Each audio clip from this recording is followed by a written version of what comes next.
नमस्कार,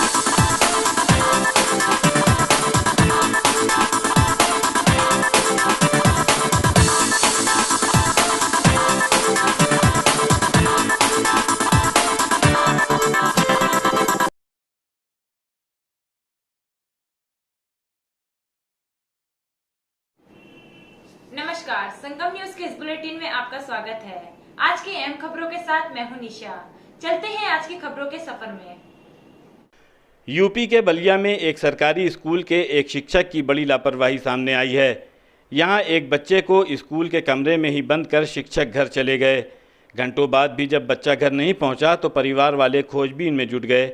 इसी बीच आसपास खेल रहे लड़कों ने बच्चे के रोने की आवाज़ सुनकर जाकर देखा और ताला तोड़कर बच्चे को बाहर निकाला।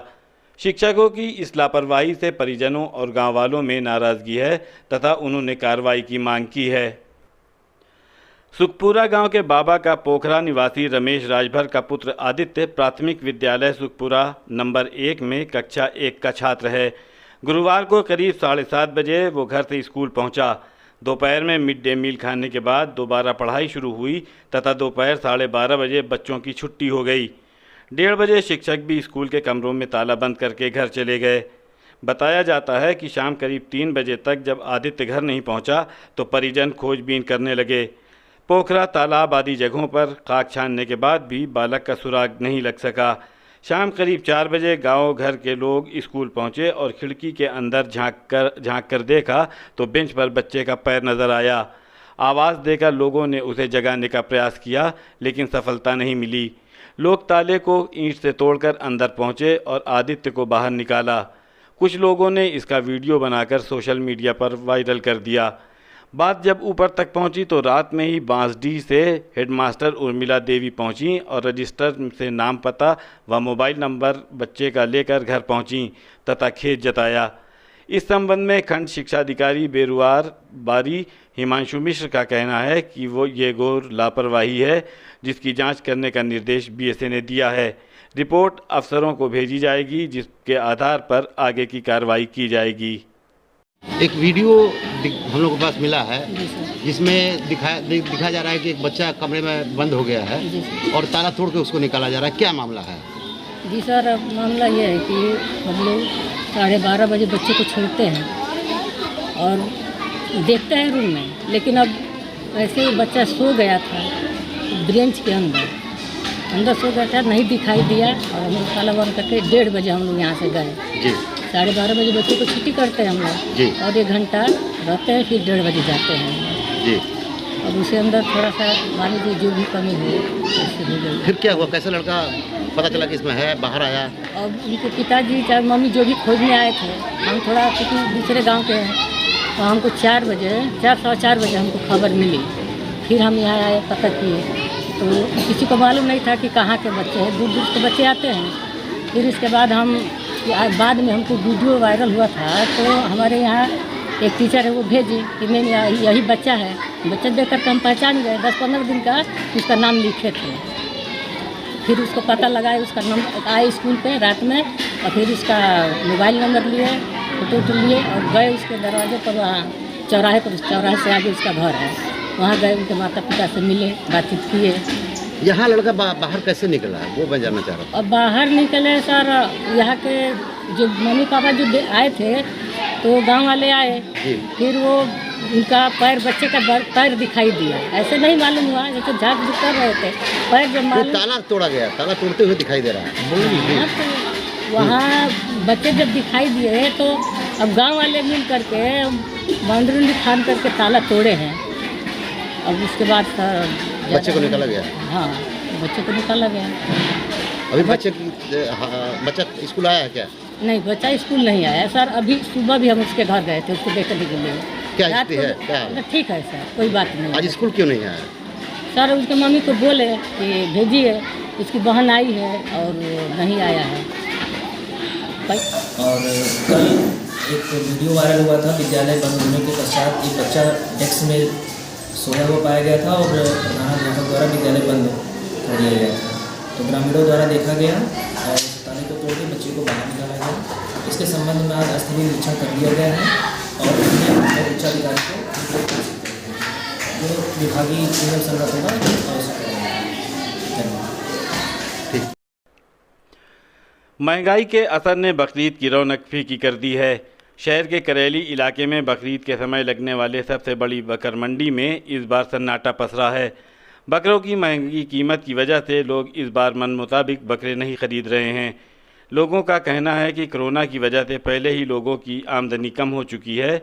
इधर महंगाई ने उनकी सारी उम्मीदें तोड़ दी, जिसकी वजह से उनका त्यौहार इस बार फीका फीका हो गया है। वाराणसी बम धमाके के दोषी करार दिए गए आतंकी वसीउल्लाह ने अपनी फांसी की सज़ा को इलाहाबाद हाई कोर्ट में चुनौती दी है। डासना जेल में बंद प्रयागराज के फूलपुर के रहने वाले वलीउल्लाह ने गाज़ियाबाद जिला प्रशासन के ज़रिए अपील दाखिल की है, जिसमें अगले हफ्ते सुनवाई हो सकती है। गौरतलब है कि गाज़ियाबाद की विशेष सेशन कोर्ट के जज जितेंद्र कुमार ने 2006 में वाराणसी सीरियल बम ब्लास्ट में वलीउल्लाह को दोषी पाते हुए फांसी की सज़ा सुनाई थी। यूपी के मदरसे में तकनीकी व वैज्ञानिक शिक्षा दिए जाने की मांग को लेकर दाखिल जनहित याचिका इलाहाबाद हाई कोर्ट ने खारिज कर दी है। इलाहाबाद हाई कोर्ट की डिवीज़न बेंच ने याचिका को गैर पोषणीय मानते हुए इसे खारिज किया है। चीफ जस्टिस राजेश बिंदल और जस्टिस जे मुनीर की डिवीज़न बेंच ने इस मामले की सुनवाई हुई थी, जिसमें यूपी सरकार की तरफ से कहा गया था मदरसों में शिक्षा पहले से ही जूनियर हाई स्कूल व इंटरमीडिएट के बराबर है। ऐसे में अलग से किसी तरह का आदेश जारी किए जाने की कोई ज़रूरत नहीं है। हाई कोर्ट की एक महिला अधिवक्ता ने ये जनहित याचिका दाखिल की थी। भारतीय सेना ने भारी बारिश के बाद अचानक आई बाढ़ में फंसे अमरनाथ यात्रा के श्रद्धालुओं को बचाने के लिए आधुनिक उपकरणों और जवानों को तैनात किया है। सेना के एक अधिकारी ने बताया कि बचाव दल को शुक्रवार शाम को बादल फटने से लोगों के हताहत होने की खबर मिलने के तुरंत बाद घटनास्थल पर भेजा गया। उन्होंने बताया कि एक कर्नल की अगुवाई में इन्फेंट्री बटालियन के साथ ही त्वरित प्रतिक्रिया दल, राष्ट्रीय राइफल्स के सेक्टर के कर्मियों की एक अतिरिक्त कंपनी और विशेष बलों का एक दल विशेष बचाव उपकरणों के साथ पवित्र गुफा पहुंचा। इतना ही नहीं, उनके मुताबिक पवित्र गुफा में हताहत को निकालने के लिए 2 आधुनिक हल्के हेलीकॉप्टर को ले जाया गया है। हालांकि ख़राब मौसम के कारण गुफा में रात को हेलीकॉप्टर नहीं उतर सके। 2 वॉल रडार और 2 खोज 1 बचाव श्वान दस्तों को भी गुफा में बचाव अभियान के लिए भेजा गया है। लोगों को निकालने से जुड़े अभियान की जानकारी देते हुए अधिकारी ने बताया कि खोज, बचाव और चिकित्सीय प्रयास दिन में भी जारी रह सकता है। और अब गौर से सुनिए बकरीद पर सूबे के मुख्यमंत्री योगी आदित्यनाथ का संदेश, जिसे जनहित में सबको ख्याल रखना है। बकरीद के दिन कुर्बानी जहां होगी वह सार्वजनिक स्थल नहीं होगा, जो निर्धारित स्थल और पहले से चली आ रही वहीं पर होगा। हम सुनिश्चित करें कि यह स्थान कोई सड़क, कोई चौराहा या कोई ऐसा सार्वजनिक पार्क या कोई ऐसा स्थल न हो जहां को लेकर के अनावश्यक विवाद हो। और कुर्बानी के बाद जो भी वहां पर सॉलिड वेस्ट पड़ा हो उन सबको निस्तारण करने की भी व्यवस्था की जानी चाहिए, चाहे वह आयोजक करें, चाहे वह नगर निकाय या पंचायती राज विभाग से जुड़े हुए लोग करें। इस व्यवस्था को पहले से सुनिश्चित होना चाहिए कि कुर्बानी के तत्काल बाद उसकी सफाई की व्यवस्था भी हो जाए, जिससे गंदगी न होने पाए। और वह जो सॉलिड वेस्ट आप डालेंगे वह एक ऐसी जगह रखना चाहिए जहां बस्ती से दूर हो, नहीं तो बहुत तेज बदबू करेगा। उसके बाद तमाम प्रकार की बीमारियां और अन्य संक्रामक बीमारियां वहां पर होने के खतरे होते हैं। इन चीजों को सुनिश्चित करेंगे। उसको पानी में बहाएंगे भी नहीं, ये भी सुनिश्चित करेंगे। जल जमाव न हो कहीं भी नगरीय क्षेत्र में, चाहे वह बकरीद से जुड़े हुए आयोजन हो, कावड़ यात्रा से जुड़े हुए हो, नाग पंचमी के कार्यक्रम हो, या फिर श्रावण पूर्णिमा के या सावन जो मेला लगता है अयोध्या में, कहीं भी जल जमाव।